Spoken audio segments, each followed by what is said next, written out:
আল্লাহ বললেন এই যে একটা চোখ দিয়েছি, এই চোখের নেয়ামতের শুকরিয়াই তো আদায় হয় না। তুই আমার সাথে হিসাব করলি, ওকে ওকে, লেটস মেক এ ক্যালকুলেশন, চল একটা হিসাব করি। তোর 100 বছরের ইবাদত এক পাল্লা রেখে দিলাম, আর আমি দয়া করে মায়া করে পৃথিবীর নাজ নেয়ামত আর সৌন্দর্য দেখার জন্য যে তোকে চোখ দিয়েছি, দুটা চোখ নয়, একটা চোখ আরেক পাল্লায় রেখে দিলাম। ওজন দেওয়ার পর দেখা যাবে মুহূর্তের মধ্যে চোখের পাল্লাটা ভারী হয়ে গেছে। আল্লাহ বলবেন এখন হিসাব বলে, you have to go to the hell fire, তোকে এখন জাহান্নামে যেতে হবে, যা জাহান্নামে যা।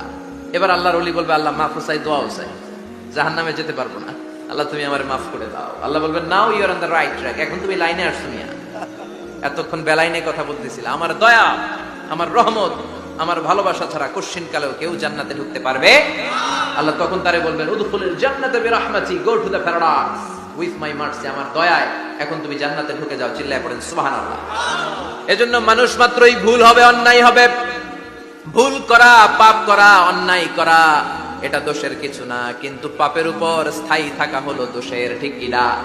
শয়তান ভুল করেছে, অন্যায় করেছে, সাথে সাথে যদি শয়তান তওবা করতো, ইবলিস রেও মাফ করে দিত কে?